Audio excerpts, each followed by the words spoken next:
Hello and welcome to the Glowface Digital Wellbeing Podcast. I'm of course your host David Talbot. Thank you so much for taking the time this week to listen to the podcast. Again, always excited to bring you more ideas, more concepts around technology and screens and the ways in which it is impacting our lives. This week I am drawing on an idea from one of the chapters in my book around education and how screens and technology have sort of invaded the world of education, in the world of sort of K to 12 education, and even at an infant level as well. We often get the message that, well, learning through screens is good for kids. You put an educational game in front of them, put the educational iPad or application in front of the kids, and they'll learn. And I just want to kind of take a step back and think about whether that's actually the case, and whether all the technology, all the sort of money we're throwing at technology in the education system is actually proving worth everyone's time and efforts. But firstly, I'm going to kind of give you some context. Kind of want to be open and honest about my background in this space. I did spend half a year trying to learn to be a high school teacher, so I've got a little bit of exposure to teaching. I haven't actually spent any time in a classroom, so apologies to any teachers out there that are thinking, geez, this guy's a bit ignorant of what's going on in reality. But I did see a lot of, I guess, technology trying to make its way into the classroom, and there was a whole course, the whole subject dedicated to using digital tools in the classroom, helping people to do that. So there's a lot of focus there. There's a lot of emphasis on that. But for me, as I grew up, I wasn't actually in school. I was homeschooled for a very long time. I went to primary school until year 2. My mum pulled me out and ended up back in high school back in year 8, homeschooled through the way. So it's kind of, you might be thinking, oh geez, that explains all his backwards thinking about, or challenging thinking or antiquated thinking, however you position my ideas around technology. And hopefully not quite the case. We weren't sort of the off the grid, raise your own chicken homeschoolers. We were very much literally, and I mean literally, we lived right next door to a school, so very much in the heart of the Sydney suburbs, and very much a part of the community there. But we weren't sort of isolated ourselves. We were very much entrenched in school. And when I got to school, there was of course a little bit of technology, but I graduated in 2010. There you go, figure out my age from that. But there was not a lot of technology. We still wrote in books. People could use laptops in the classroom to take notes, but it wasn't, I guess, perhaps as it is kind of entrenched now in a lot of schools. We think about in Australia, particularly back in 2007, former Prime Minister Kevin Rudd announced the Digital Education Revolution, where effectively he spent over $2.4 billion on handing out laptops to children all around Australia in the hope to kind of increase and uplift their ability to learn using technology. And I guess, well, what's the goal of spending that much money, $2.4 billion on computers, on technology within schools? Well, ultimately, you're making an investment. You're creating a government policy that allows that's hopefully improving the quality of education for children, and also improving the ability for teachers to teach. So you're trying to invest in the outcomes of these kids. Now, I think there are a few ways that we can test whether or not the digital education revolution achieved what it wanted to achieve. Firstly, the thing that I'm looking at in my book is what we call the Program for International Student Assessment, or PISA.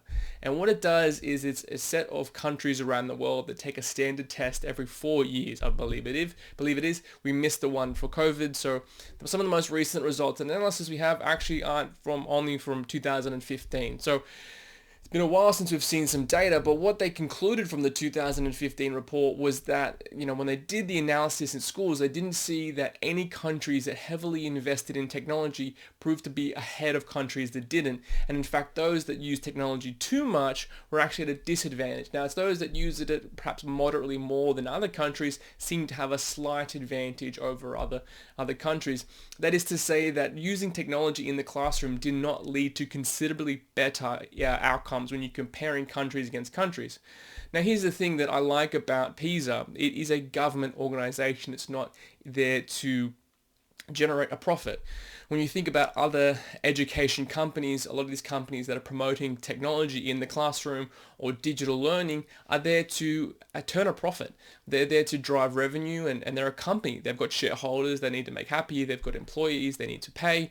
They're there to turn a profit. And I think when it comes to the education industry, looking at the incentive and seeing the outcome is quite a unique way to look at it. When these companies are incentivized to drive profit, it's not aligned with the desired outcome of the education industry, which is improving the quality of learning of students, improving the schooling environment, and improving the role for teachers in the classroom, improving their quality of work. And so when you look at an organization like PISA that gets to make these kind of independent assessments of the reality of technology in the classroom, and when they say things like it doesn't really make that much of a difference, it doesn't really validate spending $2.4 billion on technology. And now since then, of course, many schools have instigated bring your own device or BYOD policies. And you're still seeing like a lack of results from these technology in the classroom. Another thing we can look at within Australia is the NAPLAN assessment. And what the NAPLAN assessment is, it's a standardized test that students take in years 3, 5, 7, and 9, and it allows them to kind of, you can compare results across errors. And what you can see from 2008 to 2018 is that there's really no improvement in kids' learning abilities. There's really no considerable uplift in things like writing or reading. When you look at the statistics, in fact, I think writing regresses, reading stays flat, and maths actually improves a little bit. But again, you're spending all this time and money and effort and energy and technology in the classroom, and you're just getting a little bit of improvement. The other thing that could look to think about, and one of the goals of the digital education revolution was to enable an ability for remote learning effectively. And you look at what happened during COVID. Were we ready for a digital education and digital learning environment? And unfortunately, it seemed as if the reality lagged behind what the goal was. A lot of students didn't have access to adequate internet or devices at the end of the day. A lot of them were learning on their phones, which are certainly not designed for a schooling learning environment. A lot of them struggled to get through the content. A lot of parents were, double hatting often as teachers as well as doing their own job. Kids were left to their own devices on these computers, and of course they weren't learning. They were doing other things, fun things. Of course, to say learning can be fun, but these devices aren't often designed for us to engage in a considered, thoughtful way. They're designed to fragment our attention and help us to, play computer games or scroll the internet or do other things that perhaps drive more dopamine than simply learning about maths or English or other things like that. And so what happened during COVID is a lot of students struggled. Some thrived, admittedly, I'll give you that. Some did really well. Some schools are ready and they taught well. But all across the board, it seemed as if a lot of students weren't getting what they needed out of out of the remote education environment that was a result of COVID-19. If you look to the US as well, you think about not just government spending, but philanthropy. And I think about the Bill and Melinda Gates Foundation. And they've spent billions of dollars the last 20 years to improve the quality of education in the US. And they've done that. They believe they can do that by investing in technology. And they've said in the last few years that, they made a lot of progress in things like vaccines, in sanitation, and a variety of areas that the foundation focuses on. But one of the things that they have failed to make progress on is education. They do not see considerably increased education benefits to students or improved outcomes across the board, but yet they continue to pour money into education. Pour money into technology in education. So then, if technology isn't improving the outcomes of students, then why do we keep throwing money at it? Well, again, back to the incentives thing. Companies are incentivized to tell the story that technology is going to help your kids learn better. They're going to incentivize to get you to buy the device, to buy the application, to help your child to improve the quality of their education. But at the end of the day, it doesn't actually make that much of a difference than what happens when you use a pen and paper and you sit there and you read a book. Right? You think about the last 100 years and how much scientific, and even 200 years, how much scientific and technological progress we have made in such a short period of time. And yet what we're doing now is we're saying with technology, we're saying, well, that way of learning didn't work as well. It was antiquated, out of date. Using a pen and paper, reading out of a textbook doesn't work, right? We should be using computers and iPads and laptops to learn instead. but you're kind of disregarding what actually happened recently in the last 200 years to say, well, we've learned this way for such a long period of time, and it clearly is an effective way to learn. Because, when Western society progressed in the last 100 years, and we had stable economies, and people were getting healthier, lifespans were increasing, people could go to university, get better educations, the amount of progress we saw from a society and technological standpoint was incredible, was the most we've ever seen in the last 100 years. And people did that by sitting down with a pencil and a pad and thinking and writing and learning, and they didn't need technology to help them reach those outcomes. So I guess what do you say when you force technology into an education system? Well, you're saying, and you think about, people use the term like it's ripe for disruption, right? We want to disrupt the education industry. And whenever you hear the term disruption, what is inevitably built into that term is the idea that previously it was broken, right? It needs to be disrupted, it needs to be fixed. The education system is broken. How kids learn is broken. And there was nothing broken about how kids learn with pens and papers and pencils and textbooks for the last couple hundred years. It actually worked really, really well. But now we're throwing money at technology and education, and we're not seeing the benefits that we thought we might see. So what should we be investing money in? Well, firstly, I think a reversion back to classical ways of learning through a textbook. And, one of the biggest studies done on learning was by a guy named John Hattie. He did an analysis, a meta-analysis of over 800 different studies, and he concluded, he was looked at what are the main drivers of student outcomes. And one of the main drivers was teachers. Students are, of course, mostly responsible for their learning outcomes, whether or not they're successful or not. Really, mostly depends on the student. But coming in a close second, and I believe it's about 30% of the contribution to a student's learning outcome, is the teacher. So we shouldn't be investing money in technology. We should be investing money in teachers. We should be investing money in improving the quality of their work, more teachers, increasing the salary for teachers so they can, more people are incentivized to take that up as a career, improving, you could say reducing the class sizes, mixed data around that, but improving the quality of the class in terms of sort of controlling the class or classroom control. I know that's really a hard one and I haven't experienced, but if you could give teachers some more tools to navigate that, some training with that, you'd get a much better outcome in my opinion. And I think if you can come back to the teacher, thinking about them as the learning medium in the classroom, then you begin to realize this is how people really learn.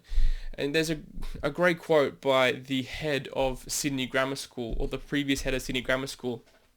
And he talks about, his experience as a teacher and as a principal, and what he believes is the best way to learn. And he said, as an observer of so very many lessons delivered by other teachers, it has become abundantly clear that the most effective lessons were those in which the teacher's presence, his or her subject knowledge, that palpable passion and communicative warmth in sharing the experience of their topic simply inspired the room. And if you could get more teachers to inspire the room, you'd have better learning outcomes than you would by just throwing laptops, iPads, and computers in front of kids.